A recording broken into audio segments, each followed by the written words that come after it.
56, Caroline DeMesquita.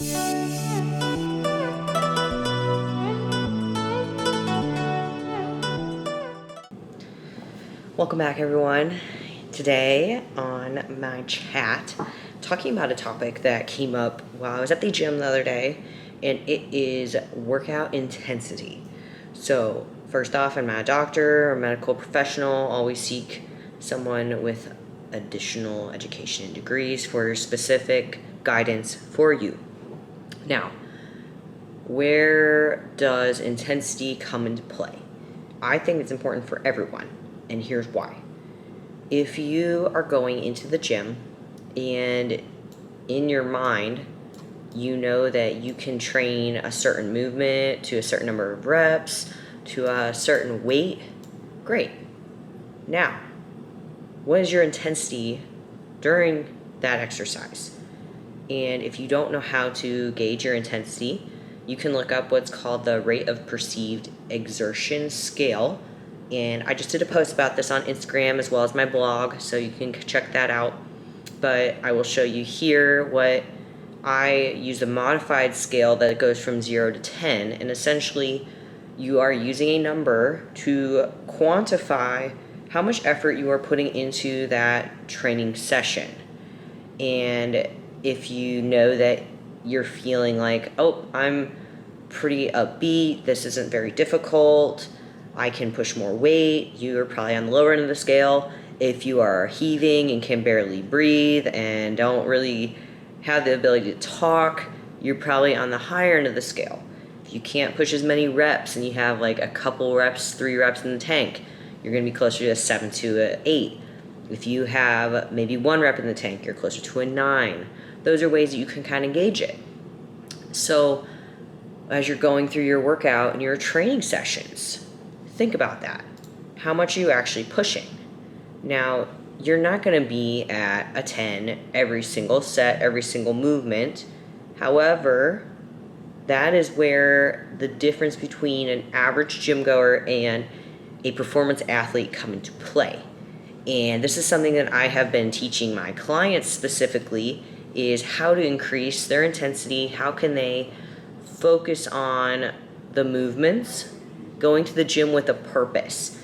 You're not just going there to work out, you're going there to train.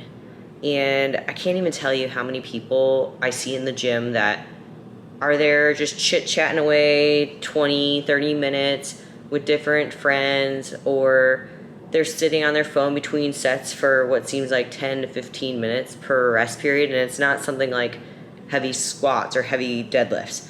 It's like a machine, like a leg extension machine, or they're just like sitting there twiddling their thumbs, watching people.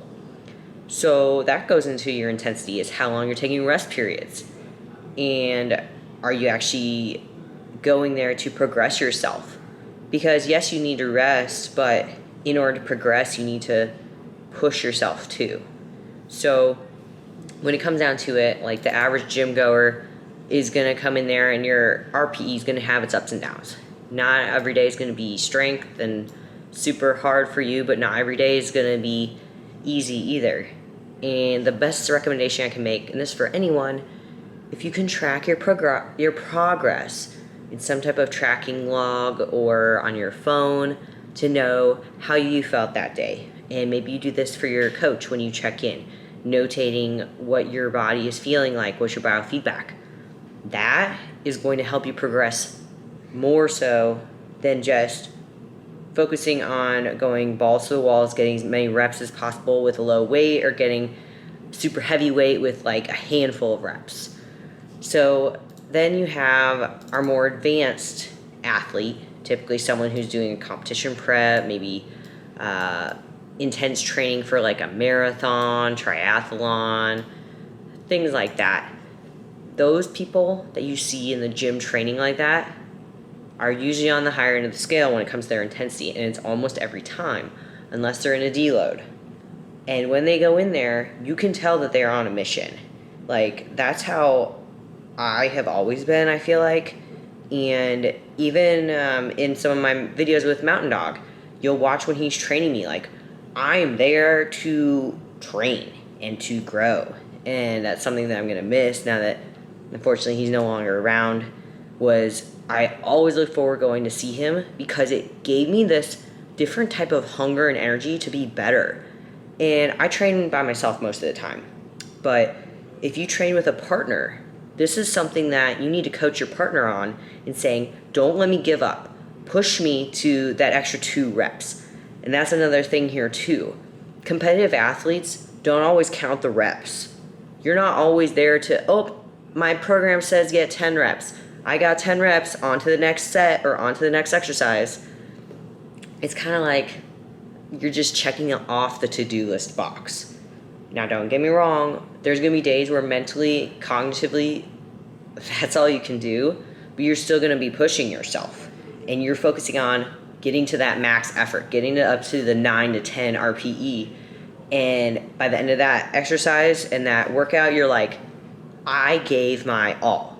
I was here for this purpose, I accomplished it, and I am proud of that effort that I put in. So that's just something to think about, because I think a lot of people underline what it takes, especially when it comes to a competition prep. What does it take to compete? It takes a lot of sacrifice. It takes a lot of energy. And the people that do it consistently, they are sacrificing a lot in their lives and they don't talk about it. And it's one of those unspoken pieces, and it's probably the hardest element to talk about is, you don't have as much of a social life. You don't have as much fun eating out. You don't get to adventure different things in your life. But it's because you're choosing this path. So there is a fine line and balance, and that's something I also teach my clients is how do you create this lifestyle? Because you don't necessarily need the intensity through all areas of your life. This might be something you keep to the gym. This might be something only in your training, in your cardio sessions, in your posing sessions. But you also, if you are not an athlete and you just watch competitors like myself, you want to emulate that intensity when you're training, because you know it's going to help you grow and to be stronger and to be faster or to be better or to be leaner or to lose weight. It does lead to results. So that's something to just think about. And in another addition is, how do you know what the intensity needs to be? So I wrote in my programming what the RPE range is for movements most of the time. You're going to see workout plans out there that don't, and that's okay. I would recommend that first week, you're kind of trying to get used to the movements, trying to figure out what's going to be these exercises, how is your fatigue going to be through the workouts, and maybe they notate what the rest ranges are or what the rep ranges could be.